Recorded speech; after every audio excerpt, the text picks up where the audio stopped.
नमस्कार, खबरों का पंचनामा देख रहे हैं आप। मैं हूं आपके साथ पूजा। हम लेकर आए हैं देश और दुनिया की 5 बड़ी खबरें, जिस पे चर्चा के लिए मेरे साथ स्टूडियो में मौजूद हैं कैपिटल टीवी के editor in chief doctor Manish Kumar. Doctor साहब, बहुत बहुत स्वागत है आपका। धन्यवाद। सबसे पहले नजर हेडलाइंस पर। स्ट्रैटेजी सिक्योरिटी सेमीकंडक्टर, मोदी का सिंगापुर दौरा काफी ऐतिहासिक। तो ब्रुनेई में मशहूर उमर अली सैफुद्दीन मस्जिद का भी पीएम ने किया दौरा। चुनावी दंगल में उतरेंगे पहलवान, कांग्रेस से लड़ेंगे चुनाव। विनेश फोगाट और बजरंग पुनिया ने राहुल गांधी से की मुलाकात। बिहार में राजनीतिक हलचल तेज, नीतीश तेजस्वी ने की बंद कमरे में मुलाकात, मच गया घमासान। मुलाकात के बाद आरजेडी के एमपी, एमएलए, एमएलसी के साथ तेजस्वी ने की मीटिंग। बुलडोजर पर यूपी में ठन गई अखिलेश यादव और सीएम योगी के बीच जबरदस्त वार पलटवार। अखिलेश बोले गोरखपुर में चलाएंगे, बाबा बोले जिगरा चाहिए। राष्ट्रपति ने दिल्ली के उपराज्यपाल की शक्तियां बढ़ाई तो फैसले से बौखलाई आम आदमी पार्टी। तो वहीं अरविंद केजरीवाल की पत्नी के ट्वीट पर भड़की स्वाति मालीवाल। खबरों की शुरुआत में सबसे पहले बात पीएम मोदी से जुड़ी। प्रधानमंत्री नरेंद्र मोदी ब्रुनेई और सिंगापुर के 3 दिवसीय दौरे पर हैं। ब्रुनेई के क्राउन प्रिंस हाजी अल मुहतादी बिल्ला ने पीएम का रेड कारपेट वेलकम किया। भारतीय समुदाय के लोगों ने गर्मजोशी से पीएम मोदी का स्वागत किया। इस दौरान पीएम मोदी ने ब्रुनेई के सुल्तान हाजी हसनल बोल्किया से द्विपक्षीय बैठक की। इस बैठक में दोनों ने व्यापार संबंधों, वाणिज्यिक साझेदारी जैसे कई महत्वपूर्ण मुद्दों पर चर्चा की। इसी के साथ पीएम मोदी ने मशहूर उमर अली सैफुद्दीन मस्जिद का दौरा किया। मस्जिद में पहुंचकर नरेंद्र मोदी ने खुद वहां की तस्वीरें शेयर की। ब्रुनेई से पीएम मोदी सिंगापुर के लिए रवाना हो गए। वहां भी पीएम का भव्य वेलकम किया गया। सिंगापुर में पीएम मोदी बिजनेस लीडर्स और कई बड़ी कंपनियों के सीईओ से मुलाकात करेंगे। सिंगापुर दौरे के दौरान दोनों देशों के बीच कई एमओयू पर हस्ताक्षर होने हैं, जिनमें खाद्य सुरक्षा, एनर्जी, ग्रीन हाइड्रोजन और सेमीकंडक्टर शामिल हैं। इस दौरान साउथ चाइना सी और म्यांमार जैसे क्षेत्रीय मुद्दों पर बातचीत भी हो सकती है।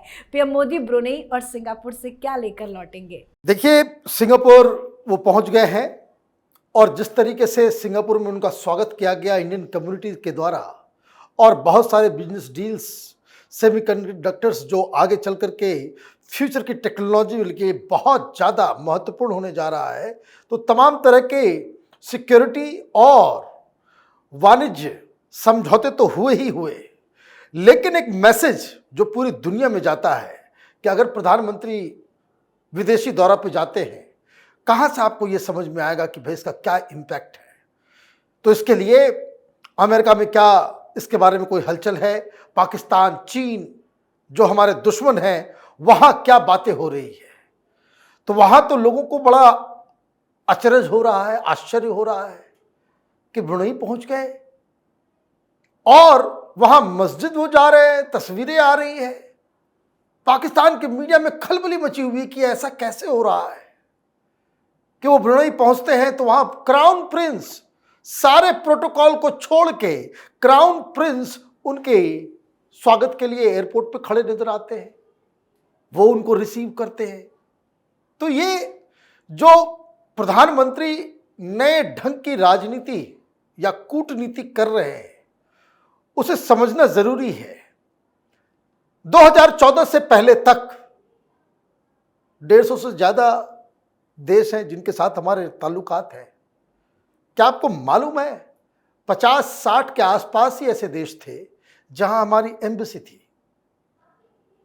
हमने एम्बेसी तक नहीं खोला था। यह आपको सुन के आश्चर्य लगता होगा कि ब्रुनेई में पहली बार कोई हिंदुस्तान का प्रधानमंत्री जा रहा है। प्रधानमंत्री जाने के तो दूर, वहां एम्बेसी तक नहीं थी और हम अपने आप को तुर्रम खां समझ रहे थे। हमारी रीच ही नहीं थी। लैटिन अमेरिकन कंट्रीज है, अर्जेंटीना है, आपको चिली है, पेरू है, इस तरह के देशों में हमारे पास हाई कमीशन नहीं था। वहां पे कोई हमारे एम्बेसडर या कोई हाई कमिश्नर नहीं होते थे। किसी इलाके में एक देश के अंदर है तो वहां पे वीजा, बिजनेस तो दूर, हम कांटेक्ट में भी नहीं थे। तो ये प्रधानमंत्री मोदी ने जो अब तक जो इंटरनेशनल रिलेशन के अंदर हिंदुस्तान के विदेश मंत्रालय ये जो काम करता था, तो जिन जगहों पे भारत नहीं था, प्रधानमंत्री मोदी एक एक कर उन देशों के साथ रिश्ता बना रहे हैं। यही बहुत बड़ी चीज है जी। अब बात हरियाणा के चुनावी दंगल की। हरियाणा में विधानसभा चुनाव के ऐलान के बाद पार्टियां पूरी तरह से एक्टिव हो गई हैं। बीजेपी को एक बार फिर सत्ता में वापसी का भरोसा है, वहीं दूसरी तरफ कांग्रेस भी सत्ता में वापसी के लिए जोर लगा रही है। चुनावी हलचल के बीच विनेश फोगाट और बजरंग पुनिया ने राहुल गांधी से मुलाकात की है। मुलाकात के बाद अब यह कंफर्म माना जा रहा है कि दोनों पहलवानों की टिकट पक्की हो सकती है। कांग्रेस के टिकट पर विनेश फोगाट और बजरंग पुनिया चुनाव लड़ने जा रहे हैं। खबरों के मुताबिक विनेश को चरखी दादरी और बजरंग पुनिया को कांग्रेस किसी जाट बहुल सीट से उतार सकती है। पहलवानों का आंदोलन, उसके बाद कांग्रेस पार्टी और पहलवानों की राजनीति, इस खबर ने तो मुहर लगा दी। देखिए, जो बात हम लोग कहते और लगातार बताते आ रहे थे कि ये दोनों पहलवान और ये आंदोलन मोहरा है हुडा का, आज साबित हो गया। आप आंदोलन करके टिकट लेने नहीं चाह रहे थे ना, वो हो गया। अब कोई ये नहीं कह सकता कि जो लोग इस आंदोलन को पॉलिटिकली मोटिवेटेड बता रहे थे वो गलत थे। ये तो इन लोगों ने प्रूव कर दिया। खबरें आ रही है चरखी दादरी की, हमारे पास कुछ अलग जानकारी है। जानकारी ये आ रही है कि हुडा ने 2 सीट्स तय किए हैं। एक पुनिया के लिए जो तय किया गया है वो हरियाणा में एक बादली कंस्टिट्यूंसी है, वहां से वो चुनाव लड़ेंगे, और जुलाना से विनेश फोगाट को मैदान में उतारा जाएगा। इसकी घोषणा बहुत जल्द होने वाली है।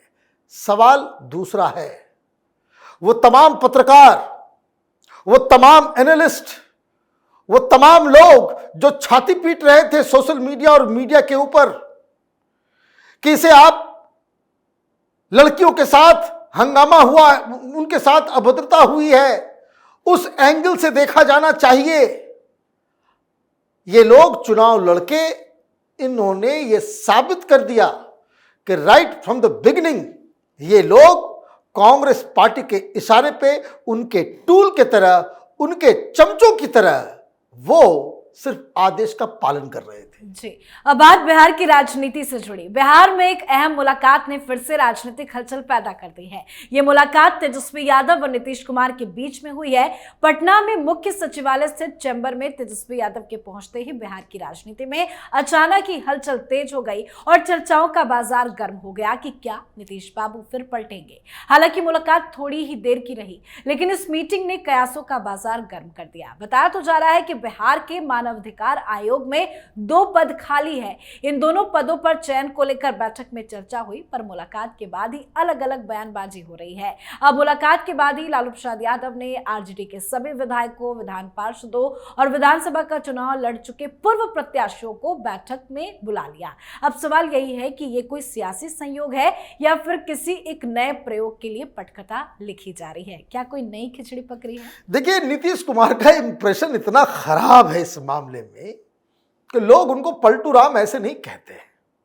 वो कब पलट जाए किसी को पता नहीं चलता, उनकी पार्टी के नेताओं को भी नहीं मालूम चलता, लेकिन कुछ कुछ सिग्नल्स वो देते हैं। जानकारी मिल रही है कि नीतीश कुमार भी अपने नेताओं के साथ वो बैठक कर रहे हैं, और ये अब तक देखा गया है। वैसे तो नीतीश कुमार के पास विधायकों का एक्सेस नहीं होता है, वो 7वें आसमान पर रहते हैं।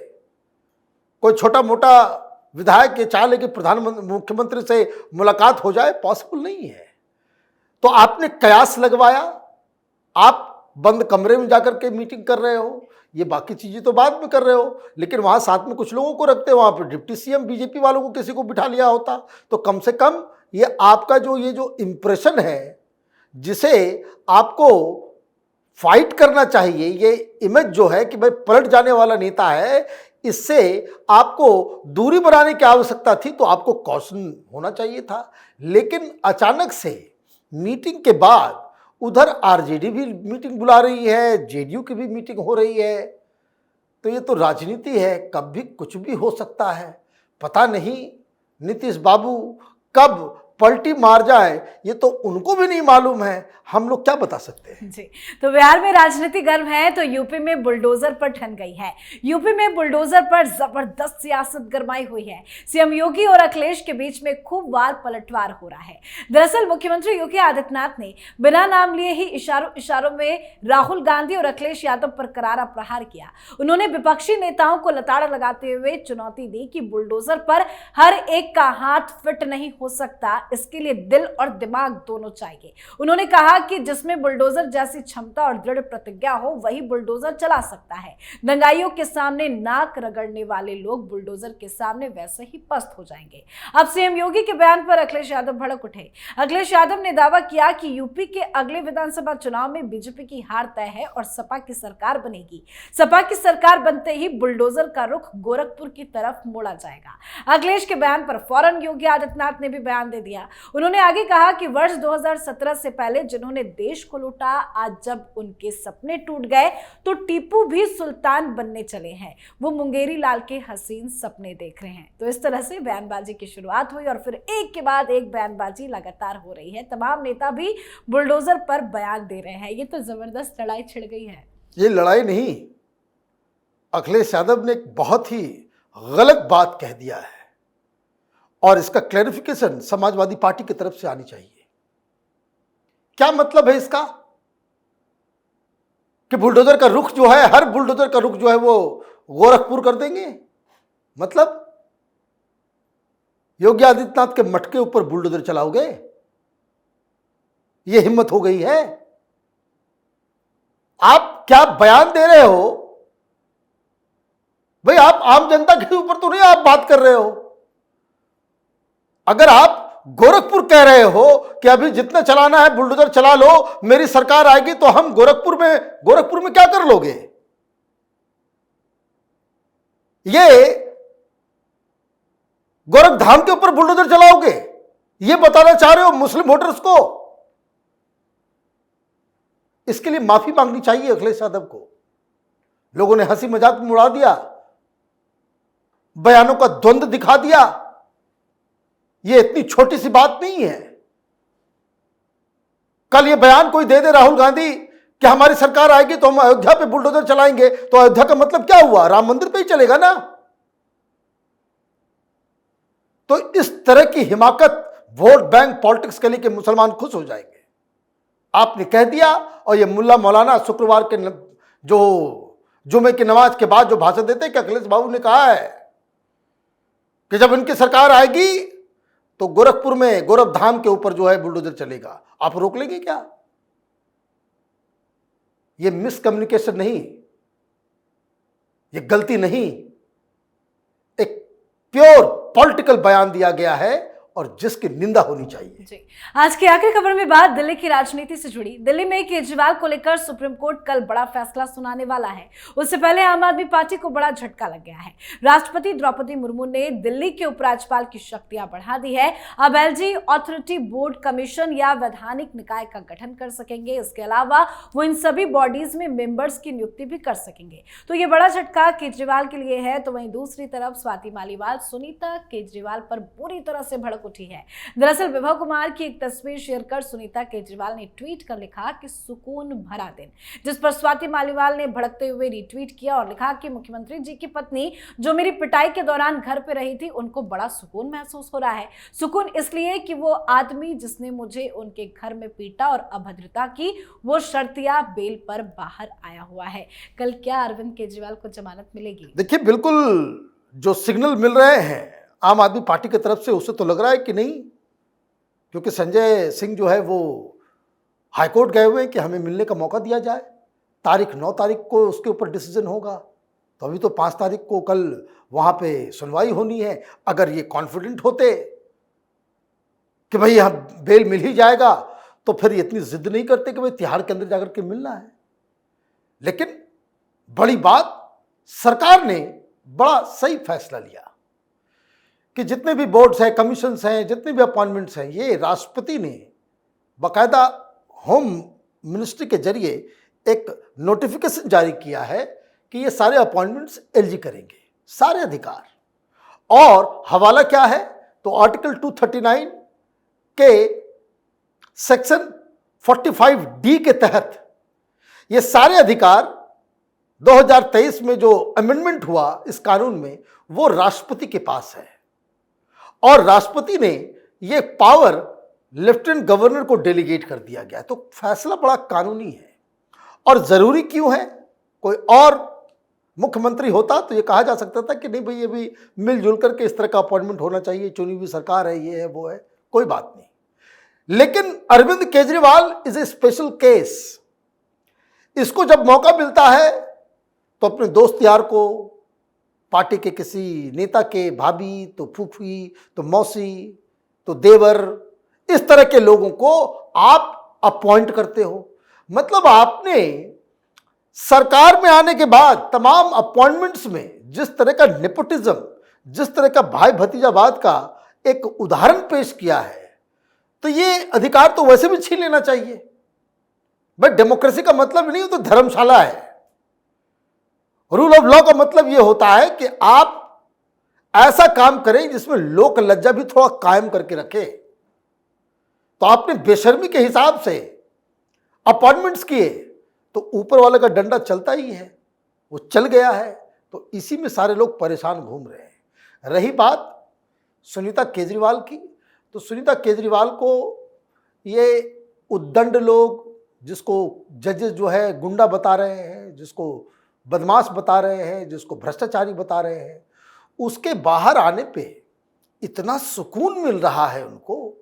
ये सुकून जो है बड़ा महंगा पड़ गया, क्योंकि स्वाति मालीवाल की नज़र पड़ गई इनके ट्वीट के ऊपर, और रही सही कसर जितनी भी थी वो स्वाति मालीवाल ने पूरी कर दी। जी, बहुत बहुत धन्यवाद सर इतनी जानकारी के लिए। धन्यवाद। खबरों का पंचनामा में आज के लिए फिलहाल इतना ही। देश विदेश की बाकी खबरों और उनके सटीक एनालिसिस के लिए देखते रहिए कैपिटल टीवी। हमें लाइक कीजिए, शेयर कीजिए और कैपिटल टीवी को सब्सक्राइब कीजिए। नमस्कार।